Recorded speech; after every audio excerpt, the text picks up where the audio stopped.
Hello, everyone, and welcome to the First Second Podcast, number 70.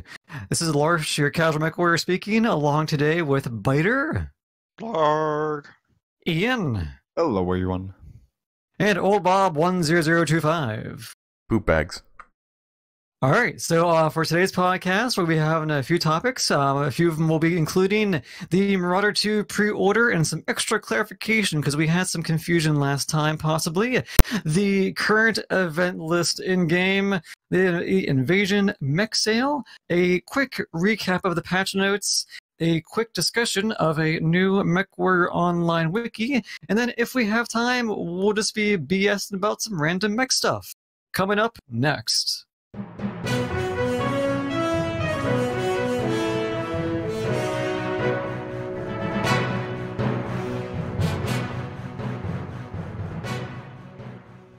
All right, so for the Marauder 2, I caused a bit of confusion last week, at least asking about various levels you can buy. And what I found out after looking into it a bit more was that if you got the Marauder 2 pre-order through Mechwarrior 5 pre-order, they have actually now generated a code for the Marauder 2, which you have to redeem in Mechwarrior Online.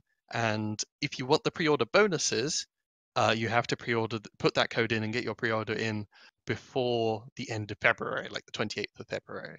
So this is just a shout out to anyone who's pre-ordered Mechwarrior 5. If you want the pre-order bonuses for the Marauder 2, get your code from the site and put it in, because that first code was just for your MC, C-bills, etc., and premium time, etc., etc. And I think that's very much the case if you ever plan to upgrade your package as well in Mechwarrior 5. You'll get, what they do is they generate more codes and you have to always redeem those. So if you're ever wondering a Mechwarrior 5 pre-order, if you haven't got all the bits and pieces, be sure to check back and look at all the codes and make sure you redeem them. And all the codes come through your email address, correct? Yeah, okay. I didn't notice that myself, but yeah. That about covers it. And you should know if the pre-order is successful since it actually shows up on the Mechwarrior Online site. So now, for example, I got the standard pack, the standard Mechwarrior 5 pack and the standard pack for the Marauder 2. If I want to buy the hero, I can now just do that rather than having to possibly buy the standard pack twice. So yeah, that just about covers it for the Marauder 2 a clarification clarification from last week. Let's move on to all the events. Do you guys do most of the events? I've done most of the Invasion event before the Weekend Warriors event cropped up. Yeah. So I just sort of quote unquote wasted a lot of time on Friday, and now I have to spend a whole bunch of time again to do the Weekend Warriors thing. One thing I was actually kind of excited about, because this I was talking to another person when I was streaming the other day and going, hey, basically there's no events. I'm like, wow, this is the first time in months they haven't had an event during the weekend. And then of course Gold Challenge came up and all the rest of them, Solaris 7, and then the Weekend Warrior. I'm like, oh god, another event. But yeah, they really laid it on. Yeah, they really laid it on for this time, and it goes on for I think 7 days or something like that, or 7 days left or something. But it's like, damn, dude, I was so excited not to have an event where people are just running up with 4 flamers on Adder and just suicide themselves just to get 50 points of damage. I'm so excited not to have that happen. But I guess my expectations have disappeared upon that.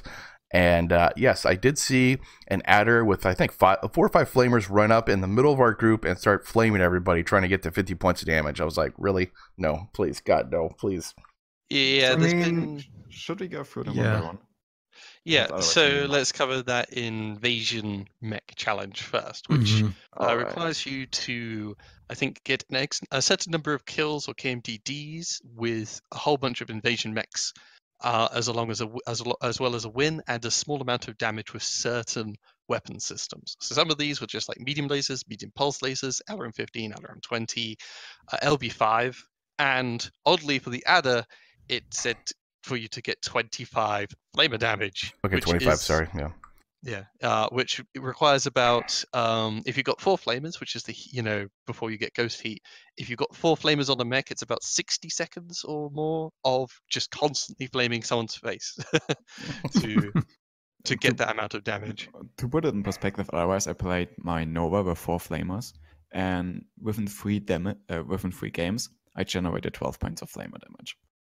So it's gonna take you a while to get those 25 points of flamer damage. And plus all the different builds are based off their original builds that they came with basically too. So like obviously the adder has a flamer and all this stuff. Normally people just rip that off and go do something else. Yeah, so the general idea is get those invasion mechs out and play the stock loadout. I mean, that's how you should do the event. Obviously, no one's doing it that way. Yeah, no. that would be painful. The way they do the weapon challenges is just deal damage with that weapon system. So dealing damage with an LB5 can be done on any mech. You don't even have to take an invasion mech. You don't have to try and shove it into a kit fox. Like I did the LB5 thing just by taking the ballistic Vapor Eagle and just shoving 3 LB5s into it and just calling it a day. What I've seen a lot is people going out with the mechs in really good builds to get on those small amounts of kills and KMDDs, and then they just pick a Hellbringer and shove in all the weapons they need. Oh, okay. Yeah, we've seen some quite silly builds. Like a lot of people took the impression that, like for the adder challenge, it says do 25 damage with flamers, and they assume that's 25 damage with flamers on the adder, which means this kind of squishy bad brawler thing is just trying to sneak up on people and flame them. It's hilarious. I mean, it's kind of adorable. I saw it last night and I love it. Yeah, I've played the challenges today, trying to get the mechs done that I actually care about, and it's been beautiful. So many mechs you rarely see, especially the adder. So many adders everywhere. And aim as kit foxes, so LMs are currently absolutely useless. Yeah, I took out some ATMs last night and didn't do any damage in it. I took out my Nova and actually took care of that. Lars, the trick is, you need to find an assault mech and put in all the ATMs. Yeah, I don't have any ATM assault actually. Now that I think about it, I should probably build one. You shouldn't really. No, I should. You said it. I have to now. Oh god, no! I actually ended up putting ATMs in my Warhack to finish the Warhack KMDT challenge, which I found really hard. Look, a blood asp. For the Warhawk thing, I actually took my Narc Warhawk, of course, because that one has the Narc quirks, and it has 2 LRM-15s and an ATM-12, along with 4 medium pulse lasers and the center torso Narc. It had some good matches. But yeah, this event has caused a lot of people to bring out a lot of uncommon mechs you don't necessarily see that often: adders, kit boxes, novas, stormcrows, summoners, timmies, warhawks, and direwolves. A whole bunch of mechs with also really weird builds thrown onto them. Like there was the classic summoner with, I think, LB5, LRM-15, and 4 flamers. Somebody posted in Lars's chat last night. Beautiful. So beautiful. You got to do all the events at once. That's crazy. For the most part, though, this event doesn't even necessarily give that great rewards. No. You're getting Crusader patterns for each particular mech, which is nice enough. If you haven't got any camo patterns, it's nice getting the Crusader pattern just because, the starting colors, it doesn't actually cover all the mech. You can't just color the whole mech blue, but with this you can color the whole mech blue. And otherwise there's some warhorns here and there and standing items, whatever, but other than just the chance to get some more food pallets, it was not that enticing, really. No. Yeah. So, do you guys think they changed this up from the Phoenix event we had last week to the point where you don't require the Phoenix, or in this case, invasion events, based on player feedback? Initially, the invasion and the gold mech invasion challenges launched together, and there wasn't even the week on warrior. So I think, this invasion mech challenge was sort of their attempt to give something that something that everybody could do. Maybe hold on, wait. Maybe this is a precursor to them actually fixing faction warfare, because the invasion mechs are all the different mechs they actually did use to go ahead and invade the inner sphere with. I don't know. Just a guess, man. Just a guess. No, I think they're just. They said, let's throw out an event. Let's throw this thing out here, man. And founders, because initially at least there's just this gold mech. There's also the invasion gold mech event for those who spend crazy amounts of money on gold adders, novas, summoners, direwolves, kit foxes, all that kind of stuff. No one bought a golden kit fox. Yeah, and all Oh of my those god, I would have, love to see a gold kit box. and each of those actually give MC, which is kind of nice, but you enjoy getting team killed a lot. Yeah. Somehow these people have to try. I mean, if your team kills you and then wins, you get the win, and as long as you get 250 damage on something, I guess you could get these events. But yeah, but reminding people of here's the thing. golden days of the golden mechs is not that wise. Yeah, Well, it's interesting because last night some people didn't even know what a gold mech was. So probably for just a quick recap to our listeners, let's go over that real quick because some people don't know what these are. Well then, Demulars, I back don't in the have day it up. when the clan invasion package came, the invasion package was $240 for all of the mechs that are currently up for the invasion mech event. And if you spent $500, you got a single battle mech, one of the prime variants that had a golden camo, and it came with the 30% seal boost. Later on, they added that if you bought a $500 mech, you got the whole collection as well. But even then, you're paying $260 for a single golden mech. So I thought it was more than that. afterwards, the people got kind of mad about this. So everyone started team killing the golden mechs. And that's basically how they ceased to exist because you don't see them anymore. But to be fair, though, that was a different company before PGI picked up the license, though. So it was a completely different company selling obscene costing mechs.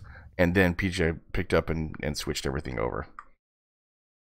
Yeah, so right Just to now, be fair. so in game, so if you see a mech name with a parentheses G next to it, there's your gold mech. Make sure to not team kill them, but kill them immediately on the battlefield if they're on the red team. No, make sure to team kill them. That's how the tradition goes, Lars. Don't break the tradition. I know, so I'm breaking tradition. What I find really lovable, though, is if you look at the gold mech event, you get 100 MC. Just you over them $260, and as a thanks, you get 100 MC. It's just Per so mech. lovable. just But lever you're getting some pretty sweet decals and some cockpit items. lever Same no. decal over and over, yes. The First Circuit, Same over. First Circuit podcast does not endorse actually team killing. Just let you know. Okay. Yes, all right, disclaimer. let's put it like Okay, this. don't team kill them. The First Circuit podcast doesn't endorse it. I personally do. No, do what Biter does. Make them into a cookie so they are no longer golden. Oh, there you go. You could also block them in, always block their line of sight, etc., etc. There's much more than just team killing. No, but for real, Fine. disclaimer: don't actually do those. We're just being asses. Team killing does get you a penalty. So yeah, don't It do does. think of the risks. Yes. Oh On the side, god. it's still worth it, but Yeah. Yeah. Anyway, Okay. so the gold mechs, yeah. Yeah. So I was just going to wrap up and say that Yeah, that's there's an fine. invasion thing that is kind of mediocre. At least you get some camo patterns. That's kind of nice if you really want. The gold mech thing is a bit of a joke. I don't think there's many people with those gold mechs, and even if they are, it's not much of a reward, and it's not fun getting team killed. No. And they threw on top of that a weekend warrior event, which is actually giving you a whole bunch of C-bills, MC, and such like that. that Or one just is playing the game. Yeah, Yeah, that was really nice. You just get a lot of stuff for simply playing the game. And I personally feel like this is the kind of event they could have going every weekend if it was going. Yeah, on my if list. they had just this event every weekend, I'd be happy because probably the one thing I like the most about it is that it's not telling you to use a certain weapon type. It's Yeah. not telling you how to play the game. It's telling you to play the way you want to play and not forcing you to get like a KMDD, so you're not just rushing headstrong into the enemy and causing problems. You're just playing the game and you're getting stuff out of it. It just Which, match yes, score. every week we should have Yeah, this. the only issue I've seen with this event is the earn a minimum match score of 500 in a single match. I've seen a lot of people take alarm specifically for that. So Mhm. personally, I would remove this last challenge just to reduce the amount of people taking alarm every single weekend. And beyond that, I think it's perfectly fine thing to repeat. Yeah. I got $4.99 with a Nova. I was so pissed. It's like, damn it, no. One more shot, I would have got it. I think it's really hard to design an event such that people don't take out those LRM mechs or streak mechs to try and get huge scores, because just racking up the accumulated score thing, the quickest way to do that on most people's eyes is to take an LRM mech. Though it's not as bad as telling people to get KMDDs. In that case, you really do want to get as much splatter damage as possible. True. So yeah, Weekend Warrior event is a nice addition. I think it really patches up and helps make up for the invasion event. And for all my gripes about the invasion event, particularly the flamer thing, most of it is fairly easy to do. And the camo patterns is much more welcome than one random battery pack stuck to the arm. Yeah. Yes. Right. Yeah. I'm personally gonna say though, I would have preferred some kind of special bolt-on for the people who actually bought the invasion packs. Mm-hmm. Because I did spend a lot of money on that. Yeah. I wouldn't have mind getting a bolt-on for it. Your loyalty will not be rewarded, Ian. I'm sorry. Yeah, I got left out from the 40 Founders event. I'm getting nothing special for the invasion. Oh man, I feel ignored and unloved. Unloved. We love Don't you. worry, Ian. they're rewarding golden bags. Yes, with 100 MC. If only I had spent those additional $260, I would have gotten something special just for me. All right, and the last event they had was also Solaris 7 Season 4 Kickoff. I need to get back into that.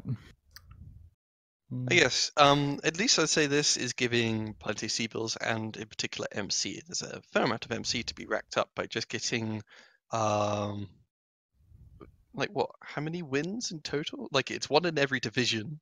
And 7 then wins. 7 wins. So 14 games minimum. Yeah. Yeah.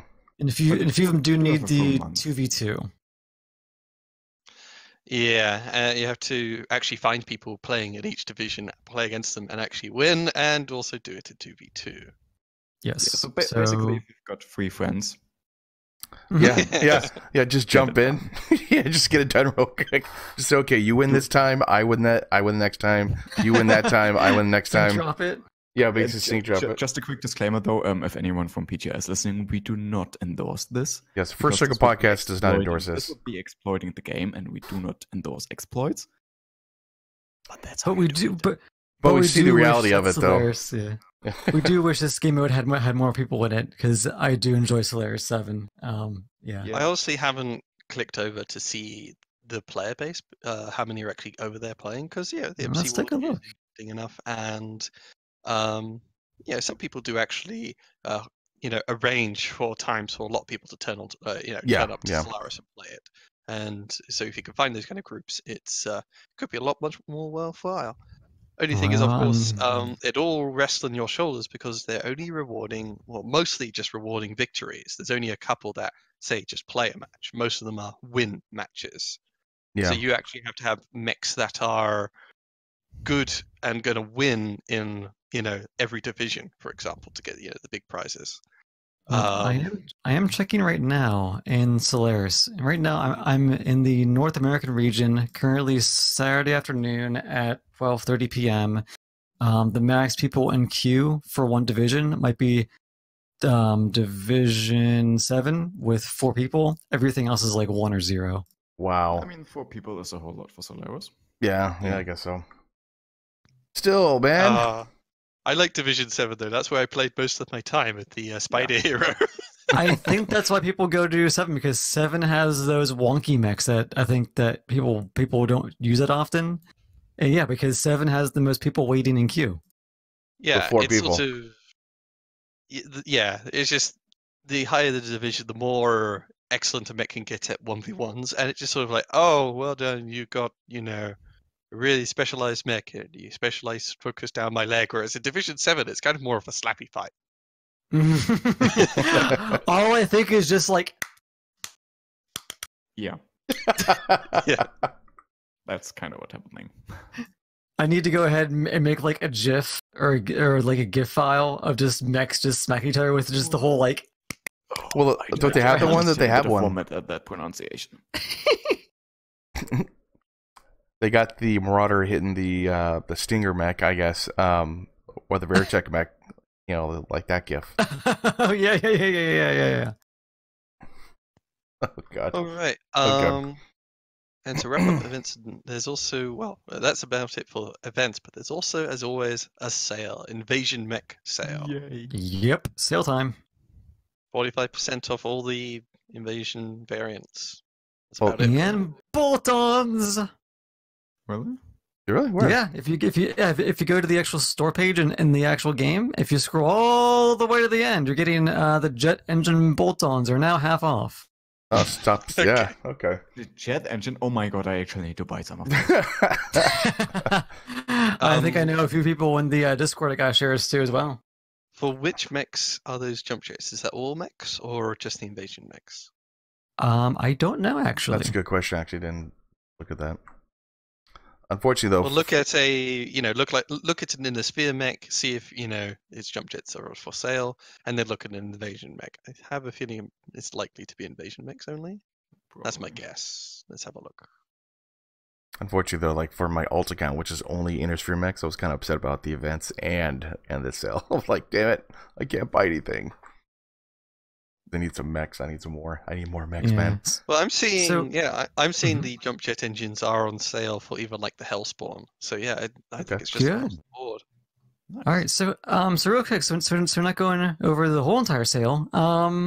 Which mechs do we think for our viewers would be a good buy if they have not purchased any of these? Which ones? Like I guess let's try to pick like our top 5. What would be our top 5 from the sale this week? I Nova think there are S. two we can agree on, right? The Nova and the Kid Fox. Yeah, Nova S. Yeah. Nova S, you get the 3 AMS Yep. with the Nova Mhm. S. Yeah. 3 AMS with the Kit Fox is good. Personally, I would pick an Adder, but I'm special like that. And I also do quite enjoy the Timberwolf Prime and its stock configuration, but I'm also special like that. You know what? I would personally also go with the Kit Fox Purifier. That's the hero mech that was out. Oh, that one's Because fun. that Yeah. allowed, Mhm. yeah, because that one gave you the laser hard points for your torsos, so Yep. you could do energy, like a full energy Kit Fox, and that one was a lot of fun. Just to mention, you only get 45% discount on this particular sale. Hero mechs you can usually get for 50%. So if Yeah. you're looking at a hero mech, it might be wise to wait a bit longer for the next big sale. But I think for me the Nova S, because I love playing support mechs, and that one's just a lot of fun to play, and I got some good builds for it, and I love that one. My favorite, and plus it definitely, if you need a match score, that's one to use. Yeah. Yeah. I don't think necessarily the invasion mechs on average are considered that great mechs. The Warhawk is actually one I consider pretty good because it's actually like the 4 PPC loadout can put out a hell amount of damage in a very short amount of time. And if you see someone piloting it, usually it means they mean business. There are some quirky ones among the list here, like the Direwolf A has the heat scale limit quirk. It can fire 3 large pulse lasers at once, as long as you're using it standard omnipods. For me, I'm using like 3 large pulse, 2 LRM-15, and a Gauss rifle. There is the Warhawk B. If you're not going for PPCs, the Warhawk B trades center torso structure for a narc quirk, and it comes stock with 4 missile hardpoints, so you can fit in 3 big missile launchers and even 2 energy in each arm. So that's actually, for one of the bigger mechs, kind of worthwhile. On average, though, I guess there's stuff like the Direwolf W has 2 energy in the center torso, is more worthwhile than 3 large pulse lasers, but it's all personal preference. And Timberwolves, I kind of like the Timberwolf A because of that center torso hardpoint, and its stock omnipods are actually not that bad. Okay. Yeah, which also on a completely different side note, I don't think we noticed this before, but for those of you out there who do have a Timberwolf or the Timmy, they actually did redo the torso missile mounts. If anyone had noticed out there. Really? Yep. Yeah. So Bob, if you're in game, just go ahead to the store and go to the Timberwolf D. The Timberwolf D? Okay, hold on a second. Yes. And check out the new minimized missile hardpoints on the side of the cockpit of it. Timberwolf D, you said, right? D, Mhm. yes. Oh, interesting. Yeah, so before they used to have those very large like shoulder pads along the side of the cockpit. Yeah. They've now they've basically redone it, or I guess the retrofit to the weapon. So now you have these teeny little like bunny ears on it. You know why they did that? Well, it's part of the weapon refits to get it up to date, and they redid the side pods because the side pods were a bit garish. The second side pods, even just the texture on the bigger pods above is a little different from the way it was before. It was kind of a much more matte gray, whereas now it's this kind of dark, shiny gray.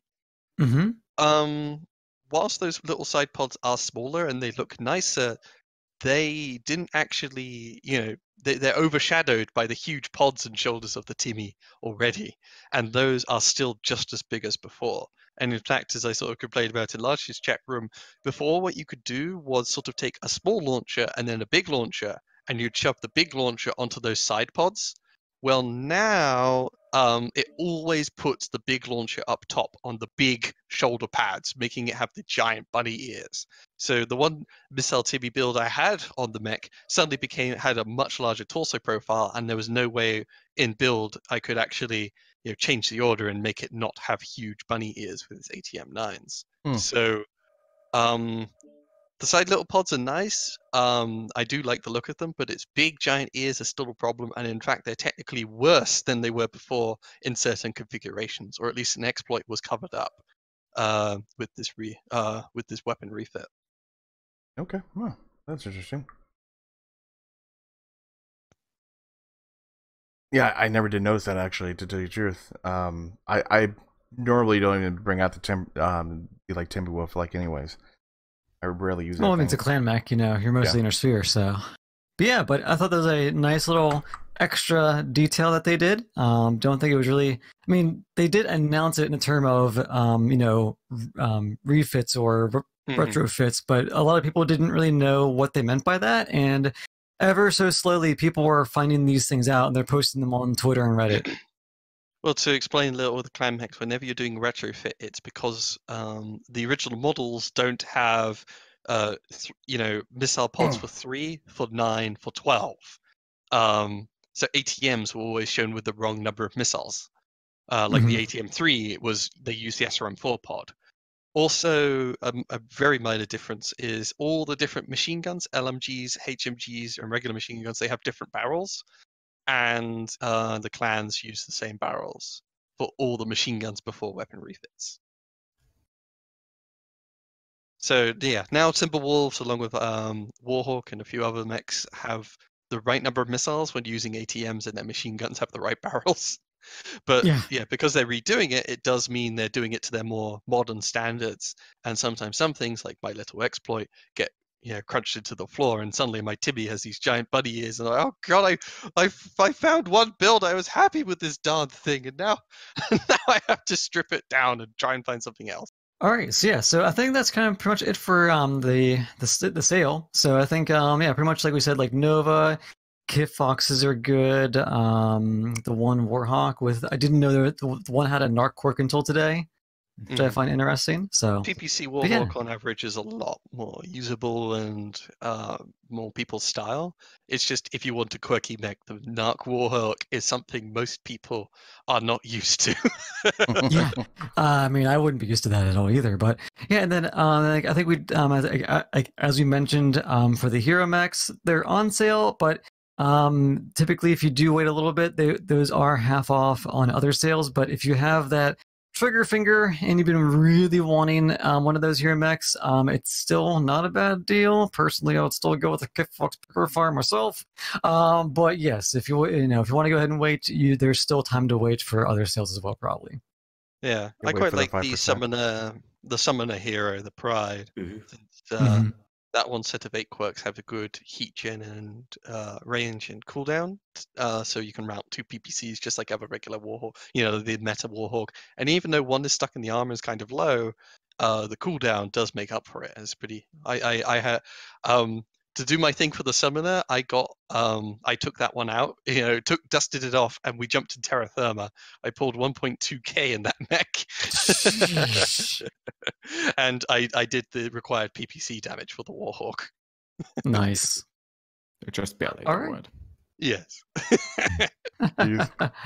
All right. So, anyways, moving on. Let's go rolling into the patch notes. So, for those of us who played, did you notice anything significant post-patch? So, I mean, for the most part, the patch notes did very few changes. AC2s are a little slower. I don't think any of us used AC2s very much, probably. No. Not really. Not really. And I think for the most part, it's still pretty darn fast. Streak missiles, they apparently got a change to their distribution. They do have a very obvious pattern when flying towards the mechs now. Before, they kind of were very haphazard, whereas now I could sort of see them split apart, and one saying, "I'm going this way," well, like they're each going towards each component from the front on. It does have a slight, it's slightly better. I wouldn't say it's the biggest change in the world, but the way it used to happen sometimes was you would sort of strip all the components at about the same rate.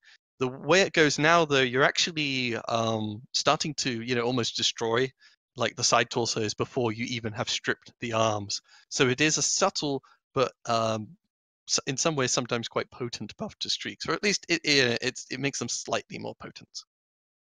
Yeah, I didn't really notice much in the streak category. I used a couple mechs for the streaks. Didn't really notice much of a change, but I'm not like sitting there like analyzing flight patterns or anything.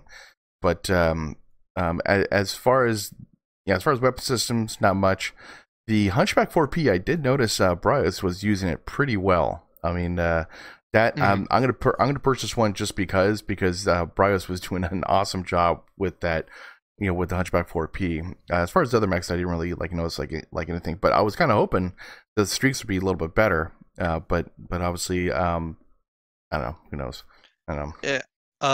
It's a minor improvement to the streaks. Yeah. For the most part, you are still splattering them down to death if you're going all the way. The slight focus on the torso locations does help with its purpose of softening up targets for other more precision weapons to chop them down. Whereas before, you kind of help people who couldn't aim shoot off the arms faster. Whereas now you're helping people who can aim shoot off the torsos faster a little bit. Just ever so slightly. That is, it's leaning more towards where it should be, I think, in some ways. The Hunchback, 8 medium lasers able to fire all at once. It's a nice little buff. It's a pity though it's losing that cooldown in heat, and in particular heat gen. It gets pretty toasty with a lot of people's builds. I just run it with 8 mediums and a whole bunch of heat sinks, and it runs pretty good. The Javelin, it could manage like 3, 4, maybe 5-ish alpha strikes with its 7 medium lasers. It's not too bad, but I still think it's too many lasers for such a small mech. It's also 3 of them are stuck in the arm that can get easily shot off. So I haven't really bothered too much with the Javelin. I feel like the Piranha and Arctic Cheetah changes have affected stuff slightly, because on average I had only a single Piranha today, whereas I'm used to having 2 of them in a game at least. And I did see a reliably at least 1 Arctic Cheetah a game, but my sample size is fairly small, so that might just be imagination. I think I agree with you. Yeah, I mean, I haven't seen many piranhas, but that's because there's an event encouraging people to do invasion mechs. Yeah. So I'm not seeing piranhas, I'm seeing hordes of flamer adders. Yeah. That's a good point. For the flamer challenge, I took a flamer mislinks with machine guns and, jump jetted around people and terrorized them. It was great. Like the last match I played of the night was HBG, and we had like a lance of flamer machine gun lights charge the enemy, charge the corner of the enemy, and just absolutely, barbecue them to death and machine gun them to death. Yeah. It was glorious. And at the end, we were like, "How many flamers mechs did you have?" About 4. Yeah, actually, I did notice many piranhas as well too. But just like we're saying though, everyone's using flamer adders, so. If you don't have anything more to say about this patch notes, I actually have something to say about past patch note thing. So about this patch, the executioner, at least last time I said, the PDF said, they claim in the text description that turn rate was going to be moderately increased. However, that is not the case. In fact, it's not in game, it's not in the PDFs. So yeah, that's just a bit of a disappointment for an executioner pilot. And as I mentioned before, the executioner A is indeed kind of taken a net nerf from their attempts to buff it. Yeah, they probably forgot about it. I mean, does the executioner have a hood too? Does he have a hood? Never mind. Bad joke. Yeah. Okay. Cut this scene. Okay. Or keep it in for the patrons. So here's something that I have noticed today a whole lot since I played Clan Mechs, which obviously had the Clan XL. The water bottle thing we talked about. Yeah. Past times. Water bottles. Hold on. Water bottles, I was always under the impression that the water bottle change would only affect you in some really rare edge cases. Whereas today I've noticed, oh my god, it's happening every single game that I actually use side torso. And every side torso, yeah. More than once. I've really died from it. And also something interesting I found, when I had O activated, so I was overriding my shutdown, and I then lost the side torso, I would still shut down. Yep. I don't know if that's just a bug that happened to me in this one particular game. I haven't been able to reproduce it, but it did definitely happen. I definitely had override on at this point, and I did shut down from losing the side torso. Yeah, so, Ian, I'm with you on that as well. Now, granted, I didn't do override on any of my games, but every single time I would take out my Hellbringer, yeah, most likely if I lost the side torso, I immediately overheated every time and I would die. Yeah, I mean, the overheating is fine, that's intended. It's just really weird that I got shut down even though I was in override mode. If I have override activated, I don't care how high my heat goes. I want to stay up. And it still shut me down and died from it without doing any more damage. So that was really disappointing. Yeah, I have seen a lot of people talk about the there's water bottle change, how the light engines, when you lose a side torso, you're losing a lot of capacity, and incidentally in dissipation when it happens, if you're using a light engine or a Clan XL engine. And this has a huge effect in brawls where both of you are running very close to the heat limit, and one of you loses a side torso and that person's using a light engine. I, in fact, have in a lot of mechs just been using standard engines somewhat as a consequence, like standard or XL is the way I've been going for quite some time. And so, yeah, I just have more reasons to gloat whenever anyone's using a light engine. Yeah, it's just interesting because usually I play in a sphere mix of light engines where I don't feel this change this hard. But with the Clan XL engines, the bigger ones, you lose even more capacity. So I really felt it today. And I was just surprised by the effect it had. Water bottles. Stay hydrated, people. This water bottle change is pretty strong. It's almost so strong that, like a big, huge detriment to Clan XL. So it is a huge impact on the game, worthy of a lot of discussion in future balance discussions. Yeah. In some ways, I wish, though, PGI just sat down and did a huge overhaul of lots of the quirks, because what they do a lot of the times with these is sort of rearrange the deck, but nothing really changes. It's still got the same contents. They give them hate skill limit quirks, but they remove some positive quirks when they were mechs that weren't performing that well in the first place. And there's things like differences between different variants, and they some variants just really fall behind. Like, my Hellspawns, all of them are getting an agility buff, but the one that had the best agility is now only mildly ahead of the rest. It's like it gave up its jump jets and a lot of other bits and pieces for this mild agility buff. And why not just take an ECM one that has a universal 10% cooldown or universal 10% range quirk? Those are way more valuable than the dross that these ones that without ECM get. Like, it just it's nice giving all the Hellspawns buffs, but there's some variants that really need help more so than others. Well, plus also too, it's like the Hunchback 4J. I think you were commenting on that when I was using it on my alt account. I love the mech; it's a beautiful mech, a really, really good mech. But like, I'm sitting there shooting, and before, well, obviously it's from the skill tree from a long time ago, but they totally nerfed that mech into oblivion when it used to have like I think a 50% or 55 or like 60, like around there percent cooldown for LRM 10s, and now it's like I'm sitting there firing like, oh god, 20%, this blows. And like I think max they get like 35% like on that, and just totally like nerf that mech into oblivion, so it's not used that much like anymore. I just wish they actually had something that they can make into a system where it makes it viable to use these types of mechs. Yeah, it used to be the 4J had something like 50% cooldown. You could add a module onto that to add another 12.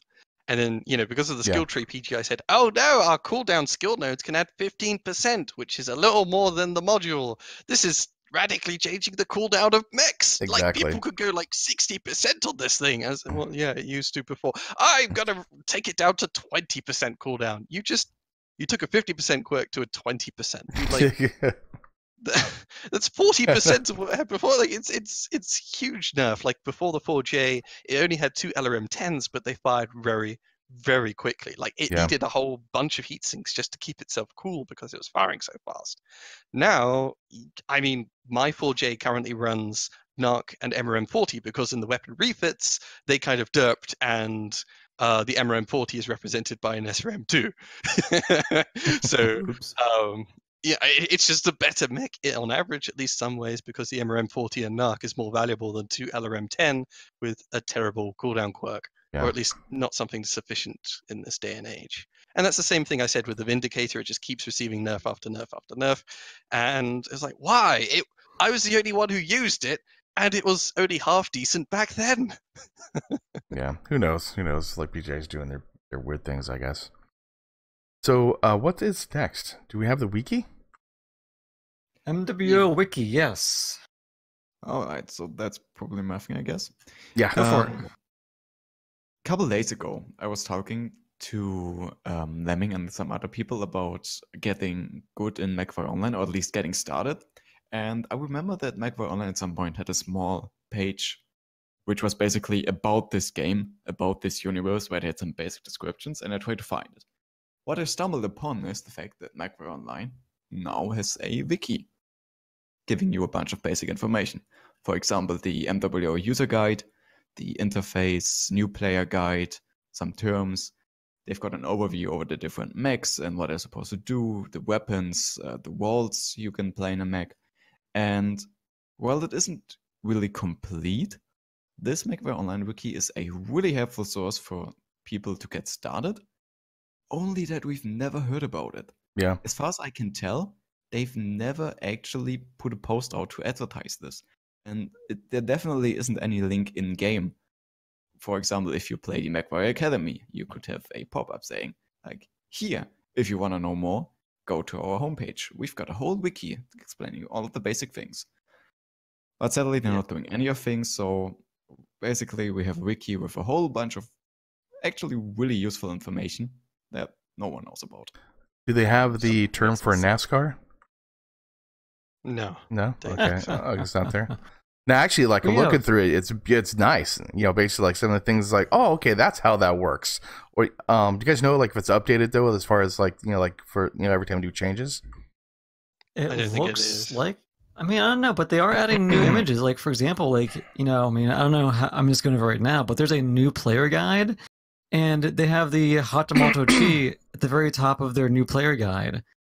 And a few of these links, like the ones on the side, there's a link for Solaris 7, and then there's one for MechCon, and it goes right to the 2018 MechCon link, which that could be, just a, So the last revision from redirect. the history is from October 27th, as far as I can find.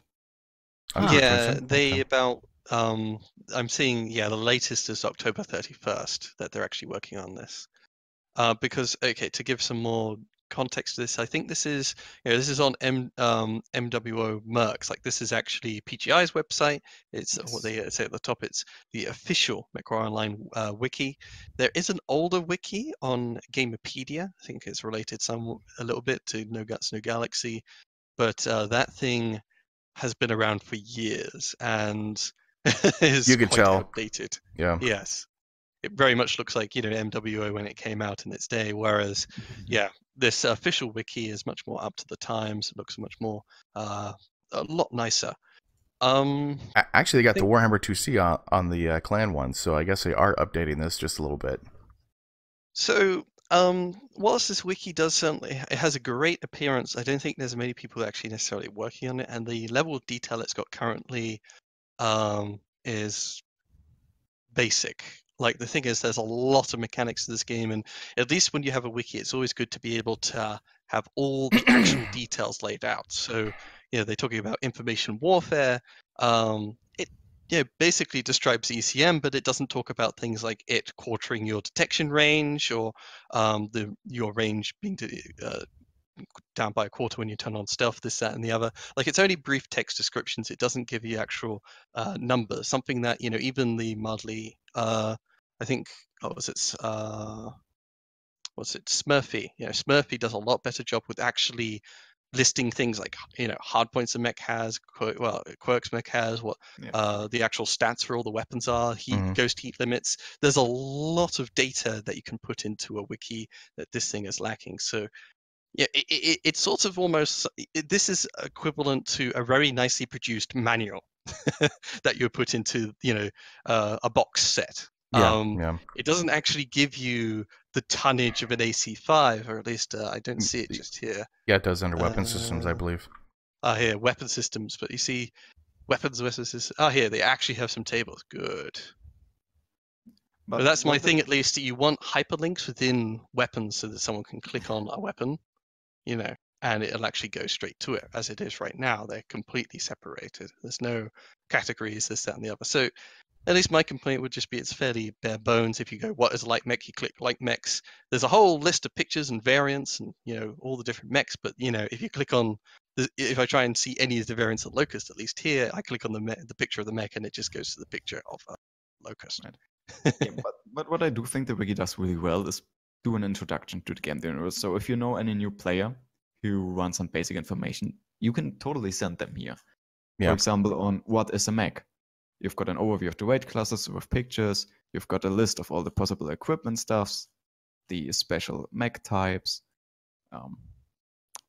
The walls are described, which I find really useful, even though their picture for a brawler is a LRM Timberwolf. We should not talk about this, but it's a really good source for new player. And that's how I think this wiki should be used. Not as a thing to look up details. Smurfy does a better job at that, totally. But to give you a rough idea how to get started. It's a good find, actually. Yeah, I guess my contention would just be simply, if you called it an MWO guide, then yeah, okay, yep, it's a fine guide. You don't need to get into the details in the guide, just give people an overview. But it is called, or at least we're often referring to it as a wiki. And at least the assumption a lot of times with wikis is that people actually go into as much as possible, linking all the information and data together. Yeah, basically, I used to play Ultima Online, and we had a wiki, and that thing was like super duper detailed. I mean, just absolutely every monster, every sword, how much the swing rate is, and all that kind of stuff. And this is like just like what Ian said, it's a kind of like a new player guide. Here's the terms, and here's this, and here's that, here's what it is, and stuff like that. Not for people that have been playing the game for like umpteen years. They already know all this kind of stuff. Yeah. Basically, what's going on here is it is technically a wiki from a technical point of view, but it's not like Sana or Wikipedia where you can just enter stuff and some admin is gonna check it and then submit it. Only certain users can submit data. So probably so. Yeah. They're not enlisting the community help here to buff this up, which they really should. Yeah. Kind of nice, I guess. Yeah. I mean, still, it's a good resource, so that's a good find, man. Good job, Ian. Yeah, I want to say, definitely for new players, they have a really nice, well-organized new player site. Yeah, if only they would actually tell us there's one. Yeah, it's good. Any information is good for new players to get new players inside the game itself. I know my wife, I'm trying to teach her lerms. Oh God, heaven help me! But trying to teach her lerms and how to use them, and this might act, and plus also just generally how the skill tree works. Say, go look at this. I'll just send the link now. This is even better, so I don't have to deal with it. Okay. Yeah, it's I think it's really hard in general to just sort of get into the MWO. There's a lot of mechanics to learn, and I'm not sure. It's really hard sometimes to recommend. Like, it's the best source is always just following people or talking to people who are actually invested in the game, because they have a much better feel of how all of it fits together. Whereas reading a game manual, you can sort of get the bits and pieces, but it's hard necessarily to make it all click. Like, some things that really catch people up would be stuff like ferrofibrous armor.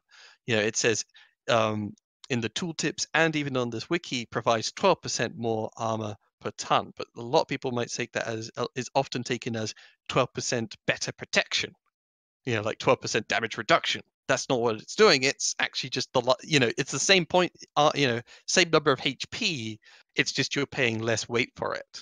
And it's always been a hang up that telling people if you're getting an upgrade, choose endosteel rather than ferrofibrous armor because it saves you more weight. But then they get confused because they think ferrofibrous gives 12% more armor. It says it in the tooltip. Yeah, but it's per ton. It's the same number of HP.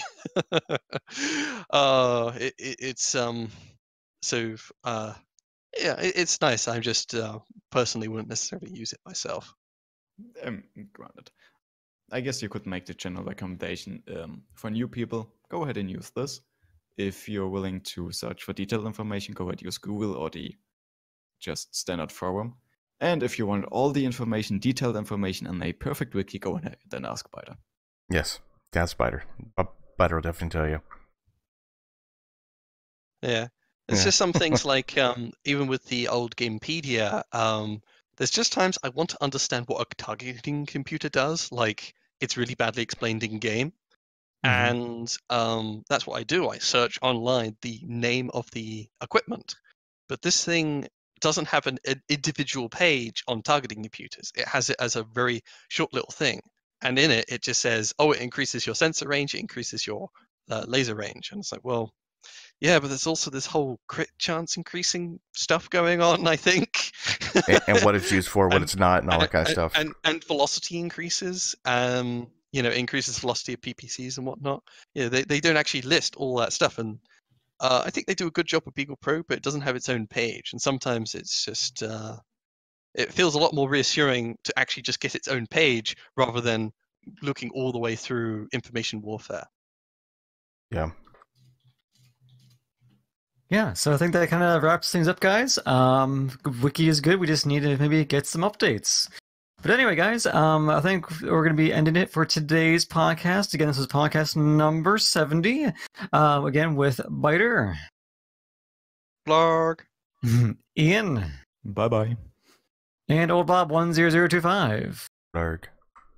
And as always, make sure to check us out on our social medias, be it Twitter, Facebook, YouTube, Twitch, whatever, and we will see you next Monday. Or yes, I have a Facebook. It's actually out there. Oh, you have a Facebook? Oh, God. Yeah, I've had a Facebook. Anyway, guys, so for all you out there, hope you had a good time listening to the podcast, and we hope to see you here next time.